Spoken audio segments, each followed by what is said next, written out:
Өлкөдө инфляциянын көрсөткүчү 9,2%га чейин өскөн. Мунун кесепети биринчи кезекте карапайым калкка кедергисин тийгизүүдө. Узап бараткан апта Жогорку Кеңеш аткаруу бийлигин чакырып, кымбатчылык маселесин жөнгө салуу тапшырмасын койду. Саламатсыздарбы? Парламент программасынын бүгүнкү чыгарылышында баалардын жогорулоосунан тартып, жума ичиндеги өзүктүү темаларга кеңири токтолобуз. Кымбатчылыкты ким ооздуктайт? Мына монополия айтыңызчы, хотя бы арендага күчүңөр жетеби, же беззубый органзыңар бар? Курулуш тармагындагы тобокелдиктерге эл өкүлдөрү тынчсызданууда. Это к чему может привести? Это может привести, во-первых, к монополии.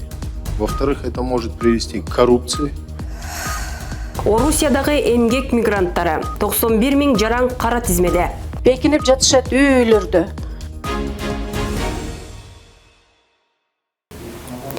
Депутат Кундузбек Сулайманов парламент трибунасында эл өкүлдөрүнүн дарегине айтылган сындарга жооп берди.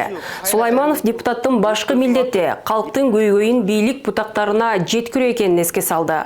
Ал эми эл өкүлү көтөргөн ар бир маселеге аткаруу бийлиги олуттуу мамиле жасап, тийиштүү жыйынтык чыгарууга тийиш. Эч убакта биз этикадан чыкпасак. Мен бир дагы жолу депутаттын сөзүн айтканын уккан жокмун. Ушул жерде отурган 87 депутаттын бирөөсү дагы бийлик аткаруучулар акмаксыңар деп айткан жокпуз. Да, иштеген жерде кемчилик болот. Болбой койбойт. Ошол кемчиликтерди да түздөп коелу деген гана тарис. Депутаттар менен аткаруу бийлигинин ортосундагы мамилени ушундайда басып калышыбыз керек. Жогорку Кеңеш иш менен күрөшүү, баалардын өсүүсү жана тигүү тармагын колдоо боюнча чаралар тууралуу министрлер кабинетинин маалыматын укту. Анда депутаттар кымбатчылык маселесине көбүрөөк көңүл бурушту. Аткаруу бийлиги азык-түлүктүн 70%-нын сырттан импортталышы баалардын өсүүсүнө түздөн-түз таасирин тийгизип жатканын ырастады. Парламентарийлер импортко көз карандылыкты азайтып, ички өндүрүштүн үлүшүн көбөйтүүгө чакырышты.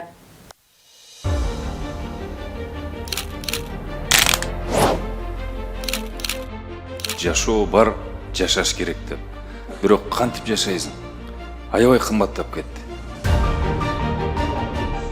Жогорку Кеңеште бүгүн министрлер кабинетинин күнү. Алдын ала пландалгандай өкмөт экология, кызмат көрсөтүү жана курулуш тармагындагы баалардын өсүшү, тигүү тармагындагы абал боюнча депутаттарга маалымат берүүгө даярданып келишти. 3 маселе боюнча карайбыз. Иш маселеси, коомдук тамактануу жайлардын бааларынын өсүшү жана тигүү тармагын колдоо чаралары жөнүндө. Олтурумга министрлер кабинетинин төрагасынын биринчи орун басары Данияр Амангелдиев баштаган аткаруу бийлигинин бардык мүчөлөрү катышып, Амангелдиев кыскача баяндама жасаган соң талкуу суроо жооп форматында уланды. Негизинен эң олуттуу маселелердин бири бул үч маселе болуп жатат. Бул иш маселеси, андан тышкары ошол абадагы шамал менен учурган чаңдын да маселеси болуп атат. Андан тышкары ошо автомобилдер менен Кара Балта шаарында мамлекеттик ипотекалык компаниянын батирлери чарчы метри $900 бааланып, ал эми жеке ишкерлер турак жайларды $600 сатып жатышат. Бул маселеге токтолгон депутат Нурланбек Азыгалиев миг пайда табуу үчүн эмес, социалдык жактан жардамга муктаж жарандарды үйлү кылуу үчүн түзүлгөнүн белгиледи. Куруп жаткан үйлөрдөгү 1 чарчы метрдин канча долларга куруп атасыңар? Бишкек шаары боюнча 59 140 сом, региондор 64 800 сом. Канчадан сатып атасыздар? 900-дөн $1400 чейин. В Карабалте продают 600 за 650, за $700 частники строят. При том, что они участок покупают. Можно я отвечу? Вам же участок предоставляется. это без отделки. Согласен, отделка стоит максимум $50-100 квадратный метр.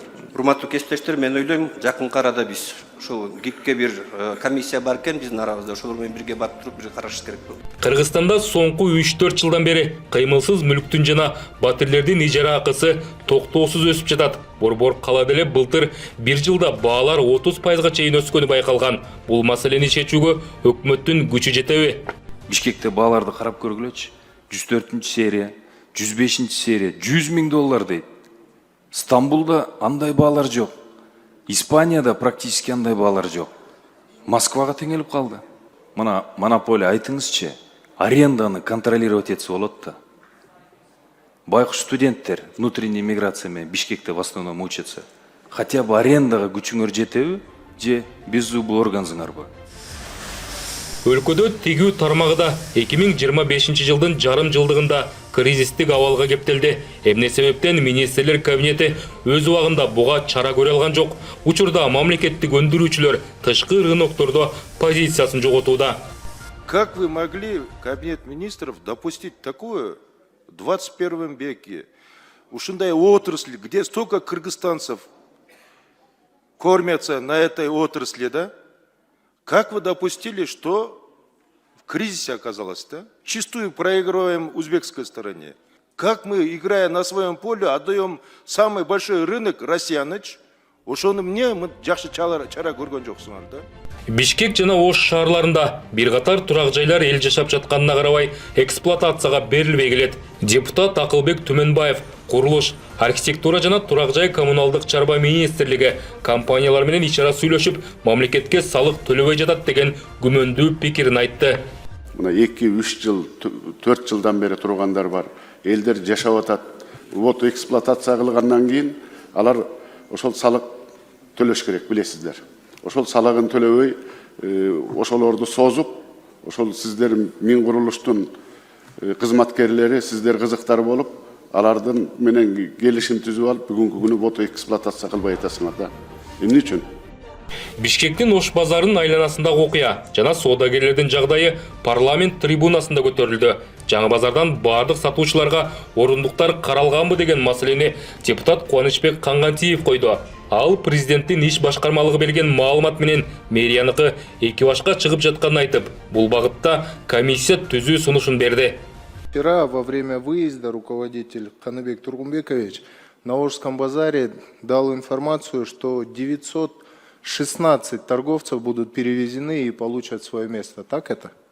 Да, так. На сегодняшний день, со слов замакима Ленинского района, на Ошском базаре 8,5 тысяч торговых мест находится. До сегодняшнего дня не в курсе были, что там 8,5 тысяч. Если честно, у меня нет такой информации. Да. Тогда у меня к вам предложение, просьба, межветкомиссию создайте, пожалуйста. Согласен, чтобы туда, вошли все органы, кто может представить информацию, чтобы люди знали, куда им идти и задавать вопросы. В какие сроки и по какому принципу, самое главное, будет распределяться предоставление мест со старого места на новое, потому что у всех вызывает это вопрос. Парламент депутаттары бул жолу министрлер кабинетинин мүчөлөрүн дароо кое беришкен жок. Анткени трибунадан коомдогу актуалдуу көйгөйлөр эл өкүлдөрүнө кайрылган элдин арыз муңдары арбын айтылды. Жыйынтыгында министрлер кабинетине жогорку кеңеш тарабынан бир катар сунуштар жана тапшырмалар берилди. Курулуш министрлигинин өзүн-өзү каржылоо шартында иш алып баруусу коррупциялык тобокелдиктерге жол ачышы мүмкүн. Бул маселе жогорку кеңештин тармактык комитетинде, андан соң жалпы жыйында да көтөрүлдү. Эл өкүлдөрү министрликтин кызмат көрсөтүүлөргө баа түзүү саясатын сынга алып, батир баасын төмөндөтүүчү кеңештер менен бөлүштү.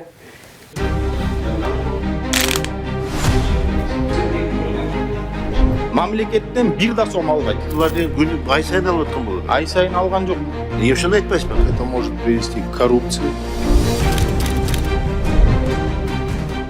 Курулуш, архитектура жана турак жай коммуналдык чарба министрлигинде учурда 2000 кызматкер эмгектенип, өзүн-өзү каржылоо механизминин негизинде иш алып барат. Министрлик буга чейин социалдык тармактарда резонанс жараткан кызматкерлердин ири суммадагы айлык маянасы тууралуу түшүндүрмө берди. Министрдин орун басары айрым кызматкерлер чынында эле 500 000 сомго жакын айлык аларын танган жок. Бирок бул каражат узак убакыт аралыгында чоң көлөмдөгү иштерди аткаргандарга төлөнөт.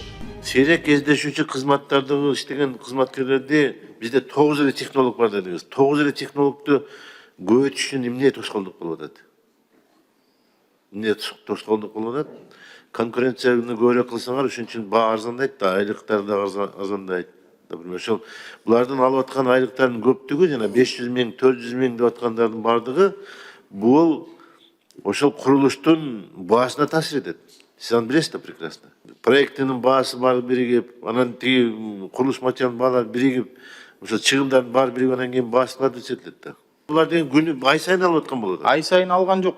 Неге ошондой айтпайсызбы? Мен бир зарплатасын айтып атам. Мен сизге ошондой айтып атам. Эл өкүлдөрүнүн пикиринде башкаруучу функциясы бар органдын өзүн өзү каржылоо шартында иш алып баруусу туура эмес кадам. Мындай көрүнүш коррупциялык тобокелдиктерге алып келүүсү ыктымал. Это к чему может привести? Это может привести, во-первых, к монополии. Во-вторых, это может привести к коррупции.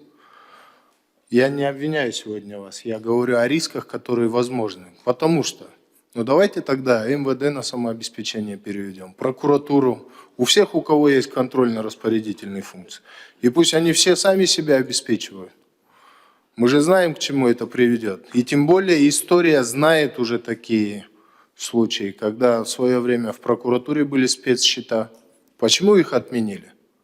Потому что прокуратура, делая проверки, в первую очередь речь шла о пополнении спецсчета. Аталган маселе жогорку кеңештин жалпы жыйынында да талкууланып, эл өкүлдөрү батир бааларын төмөндөтүү сунуштарын айтышты. Мисалы үчүн Турцияда курулушту аягына чейин куруп, ичине ремонттоп туруп, анан кийин сатышат. Ошол системаны карап көрдүңүздөрбү? Ошондой болсо балким баалар азыркы состояниеге чейин өспөй калаттыр эле. Себеп дегенде өзүңүздөр деле билесиздер, ал эч кимге деле жашыруун эмес. Ортомчулар сатып алып, алар ремонт кылышып, андан ары сатышат, өзүнүн баягы баасын коюп туруп. Ошол убакта деле баалар өсүп кетип атат деген ойдомун. Кымбатчылык темасын улай, инфляциянын деңгээлине жана айлык акылардын көтөрүлүүсүнө байланыштуу альтернативдүү аскердик кызмат өтөө үчүн төлөмдөрдү жогорулатуу сунушталууда. Министрлер кабинетинин төрагасы демилгелеп жаткан мыйзам долбоорунда төлөмдөр 25 000 сомдон 90 000 сомго чейин деп көрсөтүлгөн.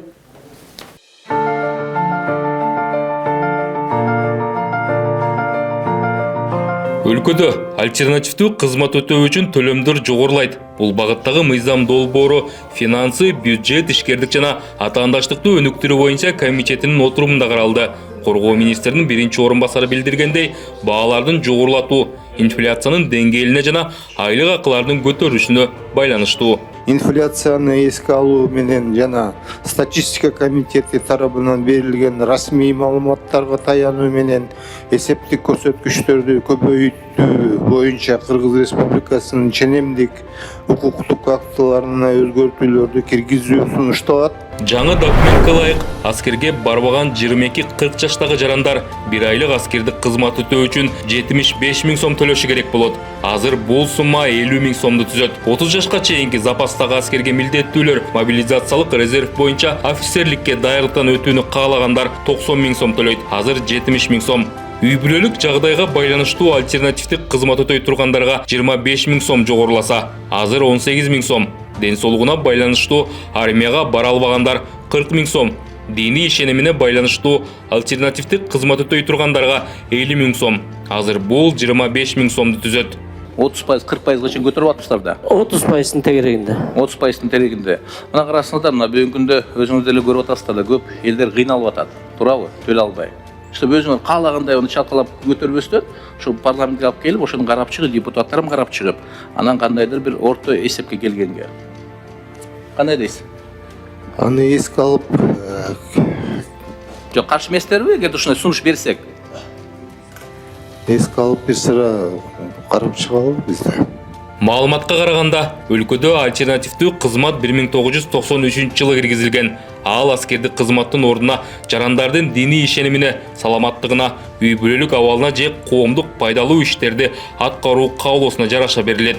Эл өкүлү Илимбек Кубанычбеков бааларды көтөрүү жарандар арасында социалдык теңсиздикке алып келиши мүмкүн деген кооптонуусун айтты. Чын айтканда, бул мыйзам долбоор элүүсүнүн арасында социалдык теңсиздикке алып келет да. Себеп дегенде ошо акча алуулар альтернативдик кызматты калышып, акчасы жоктор ошол муктаждыктан улам аскердик кызматка барганга туш болушат. Коргоо министрлиги билдиргендей, 2024 жылы альтернативдүү кызмат өтөөдөн 714 миллион сом чогулса, 2025 жылы бул сумма 750 миллион сомдон ашкан. Мыйзам долбоорун кароо учурунда депутаттар аскердик бөлүктөрдө орун алган тартипсиздиктерди, адам өмүрү кыйылган жагдайларды болтурбоо шарттарын белгилешти. Ошо аскер кызматын өтөгөн ошол балдардын арасында ошо Кыргызстанда эле болгон нерсе. Аябай мындай кордук менен мамиле кылган видео чыкканда, анан ошол жактарын кантип жоготосуздар? Негизинен ошо биздин аскерге баргандар бүт эле колдо жок балдар барат же патриот балдар барат. Ошо эки эле категориядагы адамдар барат да. Же жанагы төлөм төлөй албай калат, же болбосо патриот балдар барат. Ошондуктан көбүнчөсү эми баягы карапайым үй бүлөнүн балдары барганга байланыштуу алар 1 жыл өмүрүн жоготуп атат дегенде ошол жакта убактысын коротушат. Ошого кесипке ээ болуу жактарына карасаңыздар. Комитет мүчөлөрү Коргоо министрлиги кошумча кирешилерди көтөрүү менен ички техникалык базасын жана кызматкерлердин шарттарын жакшыртууга багытташы керектигин айтышты. Депутат Улан Примов аймактарда аскер комиссариаттарында иштеген кызматчылардын маянасын көтөрүүнү сунуштады. Мен сунушум ушул аталган акча каражаттан кошумча түшкөн. Ушул биздин райондук военный комиссариатта иштеген жөнөкөй жарандарыбыздын ошол айлык акысына жумшалуусуна максималдуу түрдө басым жасашса, экинчиси расчетный показательдер мисалы 700дөн 900гө, мындайча айтканда ортодо 200, 300, 400гө жөн эле көбөйтүп кое таштады. Аны эмне негизинде көбөйттүңүздөр? Жогорулатылган бааларды жарандар көтөрө алабы? Бул депутаттарды ойлондурган негизги маселе болду. Соңунда бир топ сунуш пикирлерди эске алуу менен аталган мыйзам долбоорун тармактык комитет биринчи окууда колдоду. Узап бараткан аптадагы ар кандай маселелер саатында депутаттар парламент трибунасында калктын көйгөйлөрүн көтөрүп, инфраструктура, мектеп, жол, таза суу, социалдык кепилдиктер жана унаа маселелери боюнча кеп кылышты.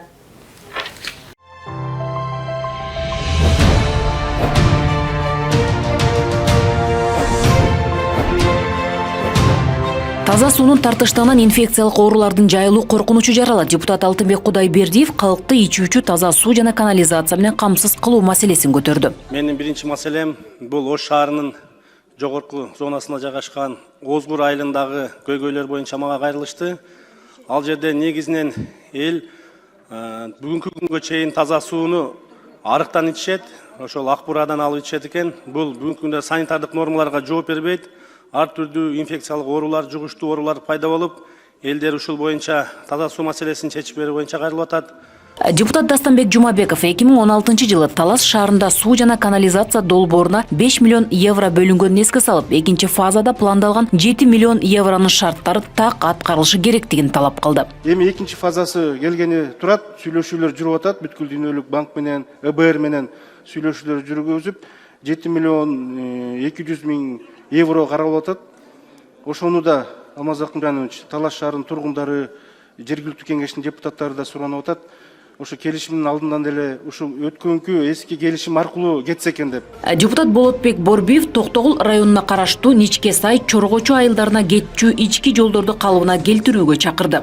Ничке Сай, Чоргочу унаа жолунун 3,5 чакырымын асфальттоо маселеси. Бул боюнча да айыл тургундарынын кайрылуусу, тиешелүү тапшырмаларды берип коюңузду суранам. 7 ай кыш болгон катаал аймакта тагыраагы Алай районунун Ак Босого айылында ички жолдор тазаланбай жергиликтүүлөргө кыйынчылык жаратууда. Ушул 6-7 ай кыш болгон шарты катаал алыскы Ак Босогодо ички жолдорду тазалоо иштеринде абдан чоң көйгөй болуп атат. Өзгөчө кар калың жаганда окуучулар ооруканага, мектепке барганда окуучулар абдан кыйналып атышат. Ошондуктан ушул Ак Босоголуктардын үнүн угуп, транспорт министрлиги жол тейлөө ишканасынын карамагына өткөрүп беребиз деп мага мындай сөз берди эле. Ушуну эртелетип, транспорт министрлиги өзүнүн балансына тез арада алса. Депутат Медина Кайрылбекова оор жүк ташуучу унаа ээлеринин кайрылуусуна көңүл бурду.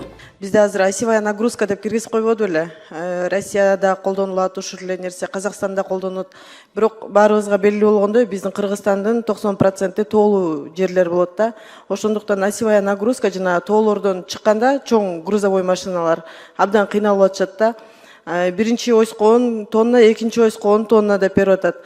Ошо тоодон тыгын жаратпаш үчүн айдоочулар өйдө чыгып кеткенге ылайыктап, ошо биринчи ойстогу нагрузканы экинчи ойско коюп берсе деп айтып атат. Депутат Сейитбек Атамбаев Аламүйдүн районунун бир катар айылдарына жол чырактарын орнотууну сунуштады. Аламүйдүн районунун Бишкек, Койташ, Ысык-Ата курорту жана Чоң Арык, Арашан, Койташ автомобиль жолдорунун кесилишинде светофор орнотуу маселесин көтөрдүм эле, бирок мага ички иштер министрлигинен маалымат берген, максаттуу деп чечим кабыл алынган, бирок тилекке каршы бүгүнкү күнгө чейин эч кандай жылыш жок болуп атат да. Ошону бир карап бериңиздер, урматтуу Алмаз Акынжанович. Учурда журтташтардын дээрлик көпчүлүгү кошуна өлкө Казакстанда эмгектенишет. Депутат аталган мамлекеттерде жашаган кыргызстандыктар республикага өз унаалары менен кире албай турганын, бул үчүн тыюу салуу механизмдерин карап чыгуу керек дейт. Они не могут попасть на территорию своей же страны на машинах, которые зарегистрированы за рубежом, потому что есть запрет. Я прекрасно понимаю, для чего сделал это Кабмин, но я очень хочу вас попросить, чтобы вы пересмотрели эти пункты. Мектептерди кыдырып чыккан депутат Жаныбек Абиров кароолчулар менен ашкана кызматкерлерине 8 000 сом айлык аларын ырастады. Алардын жана кенже техникалык кызматкерлердин эмгек акысын жогорулатуу керектигин билдирди. Алардын эмгек акысы, кенже персонал МОП, техничкалар, кароочулар, короо шыпыргычтар, ашкана кызматкерлери алардын оклады болгону азыркы учурда 8448 сомду түзөткөн. Бул жактан өзүңүздөр билесиздер, бүгүнкү күндө Бишкек шаарындагы бааларды, инфляция жана жашоо минимум барыбыз билебиз. 8,5 миң менен бир ай жашоого өтө кыйын. Эгерде көтөрүлбөсө, ошо сураныч, элдин үнүн жеткирип коеюн. Карап бериңиздерди суранабыз. Депутат Уланбек Жанбаев Нокат райондогу жалгыз орус тилдүү мектептин ашыкча толуп жатканын белгилеп, учурда 1383 окуучу 3 нөөмөт менен билим алып жатканын айтты. Райондун баардык аймактарынан ушул мектепке келип, жана орус тилдүү мектеп болгону байланыштуу. Бул мектепте бүгүнкү күндө 300 мен окуп атышат. Анан бул мектептин дагы айлана чөйрөсү жанагы жерлери кандайдыр бир себептер менен сатылып кеткен жерлери бар экен. Анан бүгүнкү күндө бир класста 40тан ашык бала окуп атат. Бүгүнкү күндө. Алмазан Акынжанович, шуга бир терең көңүл буруп, маселе чечүү максатында 650 орунду доп корпус куруп беришибиз керек да бүгүнкү күндө.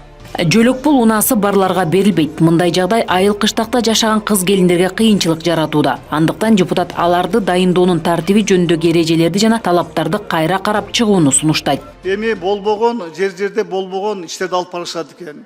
Машинаң барбы, техникаң барбы депчи. Мына бир канча келиндер, жаш келиндер бизге кайрылды. Мына мен кайната кайнеме жашайм, кайната машинасы бар дейт, бирок алардын жашоосу өзүнчө дейт, биз жашообуз өзүбүзчө дейт. Ошон үчүн ушуга окшогон бир маселелерди карап, бир жөнөкөйлөтүп, бир оңуна чечпесек болбойт да. Депутат Жылдыз Садырбаева Ички иштер министрлигинин пенсияда кызматкерлеринин турак жай боюнча кайрылуусун айтты. Себеби 2016-жылы башталган ведомстволук турак жайдын курулушу бүтпөй турат. 20-жылга чейин бүтүрүлүшү керек болчу. Бирок курулуш иштери ар кандай себептерден улам созулуп, турак жайлар 2023-жылдын жай айларына чейин, жай айында пайдаланууга берилген. Эгерде курулуш белгиленген мөөнөттө аяктаган болсо, пенсионерлер, жесирлер жана майып кызматкерлер кызмат өтө жаткан мезгилде турак жай алышмак, анан автоматтык түрдө компенсациялык төлөмдөр программасына кирмек. Бирок алар 23-жылдын декабрына чейин күтүүгө аргасыз болуп, ошон үчүн ошол программага кирбей калышканда, бул 17 эле адам. Депутат Гүлнара Акимбаева Чернобыльчылардын социалдык кепилдиктерин камсыздоо жана эскерүү иш-чараларын өткөрүү маселесин көтөрдү. Тиешелүү мамлекеттик органдарга Чернобыль кырсыгын жоюу кесепеттерине катышкан жарандарыбызды эскерүүгө арналган иш-чараларды өткөрүүнү, ошондой эле аларга социалдык колдоо көрсөтүү боюнча тийиштүү чараларды көрүүнү сунуштайм. Шайлоочулар тарабынан шайланган депутаттар элдин көйгөйлөрүн парламент трибунасында көтөрүү үчүн 5 жылдык мандатка ээ. Төрага Нурланбек Тургунбек уулу парламент аткаруу бийлиги менен биргеликте коомду жакшыртууга багытталган мыйзам долбоорлорун туруктуу колдоп келгенин белгилеп, аткаруу бийлиги да парламентке сый урмат менен мамиле кылуусу зарыл экенин ырастады. Депутаттын микрофону бар, ошон үчүн депутатка эл 5 жыл мандатты берди. Айт де көйгөйдү көтөрдү. Биз аткаруу бийлигин бардык маселелерде колдоп келип атабыз. Зарыл мыйзамдарды кабыл алып берип атабыз. Ошол учурда депутаттык корпусту парламентте дагы аткаруу бийлиги тарабынан сый мамиле болуш керек. Биз мындай эч кандай талаш тартышууга эмес, биздин бардыгыбыздын көздөгөнүбүз мамлекеттик ынтымак, ырыс береке, элибиздин бакубат жашоосу. Ошон үчүн мен ойлойм, аткаруу бийлиги дагы ушул сөздөрдөн жыйынтык чыгарат деп. Орусияда кара тизмеге киргендердин саны 91 миңге жетти. Учурда миграциядагы мекендештердин коопсуздугу негизги маселе бойдон калууда. Парламентарийлер мигранттардын укуктары тебеленип, Атыгүл темир тор артындагы журтташтарды Украинадагы согушка тартуу аракеттери болуп жатканын коңгуроо кагышты. Орусиядагы эмгек мигранттарынын абалы туурасында кийинки материалда.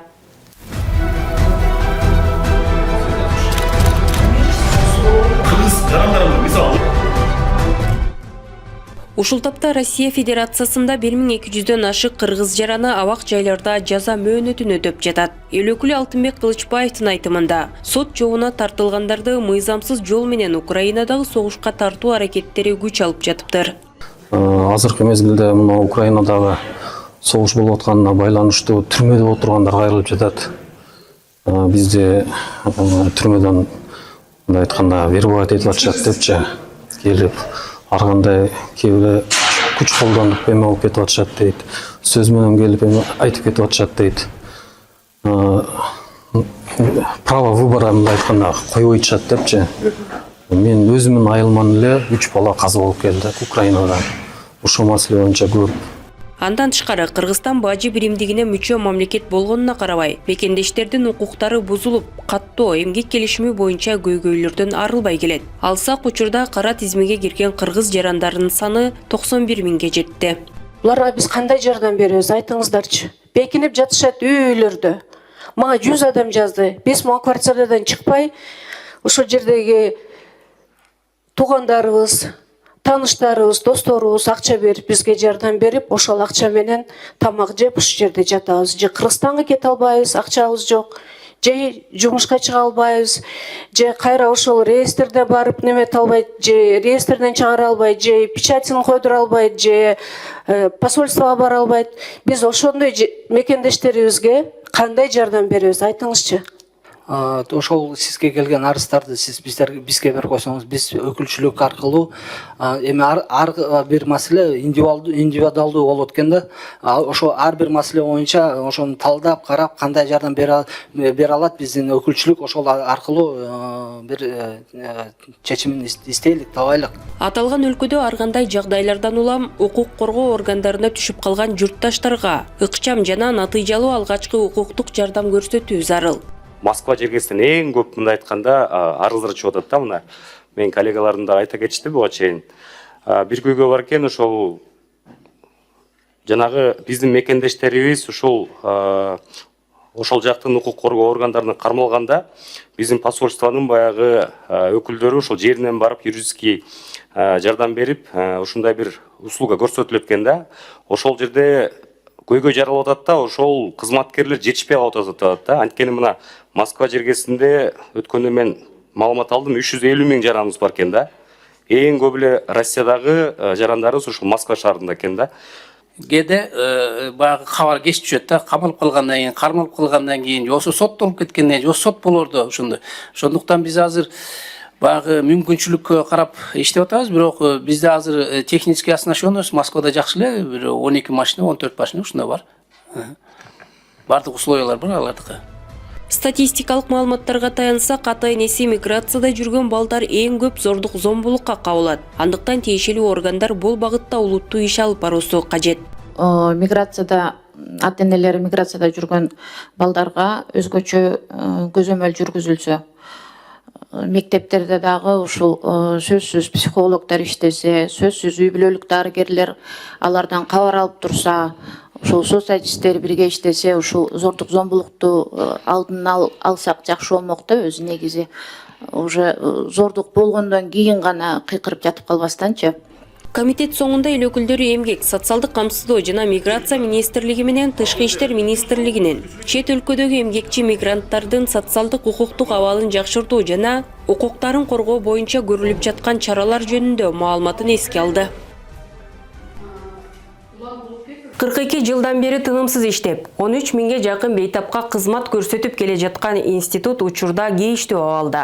Өлкөнүн курортология жана реабилитация багытындагы алдыңкы илимий медициналык борбор толугу менен капиталдык оңдоп түзөөгө муктаж. Бул апта тармактык комитет көчмө жыйын уюштуруп, мекеменин ишмердүүлүгү тууралуу жеринен кабар алды.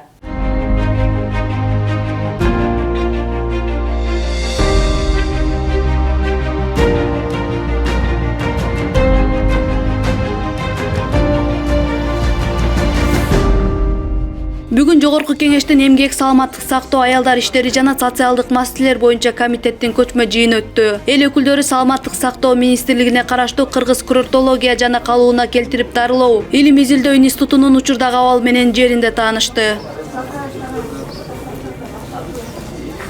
Аталган мекеме 1984 курулган. Ошондон бери имаратта капиталдык оңдоо иштери жүргүзүлгөн эмес. Бүгүнкү күндө бул жерде жылына 13 миңге жакын бейтап дарыланат. Алар өлкөнүн бардык аймактарынан келген жарандар. Биз көтөрүп атабыз. Капиталдык ремонт, лифттер эскирип иштеши начар болуп атат. Инженердик аспаптарыбыз начар.